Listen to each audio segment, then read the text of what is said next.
আপনারা সবাই জানেন আমাদের সবচেয়ে গুরুত্বপূর্ণ কাজ হচ্ছে একটি অবাধ সুষ্ঠু নির্বাচন আয়োজনের মধ্য দিয়ে নির্বাচিত সরকারের কাছে দায়িত্ব হস্তান্তর। আমরা রাজনৈতিক দলগুলোর সঙ্গে আমাদের নিয়মিত যোগাযোগ অব্যাহত রেখেছি, বিভিন্ন ইস্যুতে তাদের মতামত নিয়ে যাচ্ছি।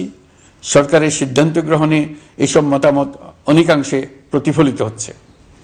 চলমান সংস্কার প্রক্রিয়ায় তাদের প্রতিটি মতামত সক্রিয়ভাবে বিবেচনায় নেওয়া হচ্ছে। আমরা আশা করছি নির্ধারিত সময়ে ডিসেম্বর-জানুয়ারির মধ্যেই সংস্কার কমিশনগুলো তাদের সুপারিশমালা সরকারের কাছে পেশ করতে পারবে। তাদের সুপারিশ নিয়ে আমরা রাজনৈতিক দলগুলোর সঙ্গে ক্রমাগতভাবে আলোচনায় বসব। সকলের ঐক্যমত্যের ভিত্তিতেই আমরা সংস্কার প্রস্তাব চূড়ান্ত করব। নির্বাচন কবে হবে এই প্রশ্ন আপনাদের সবার মনেই আছে, আমাদের মনেও সারাক্ষণ আছে। আপনারা লক্ষ্য করেছেন নির্বাচন আয়োজনের লক্ষ্যে আমরা প্রয়োজনীয় পদক্ষেপ নিতে শুরু করেছি। কয়েকদিনের মধ্যে নির্বাচন কমিশন গঠন হয়ে যাবে। তারপর থেকে নির্বাচন আয়োজন করার সমস্ত দায়িত্ব তাদের উপর বর্তাবে।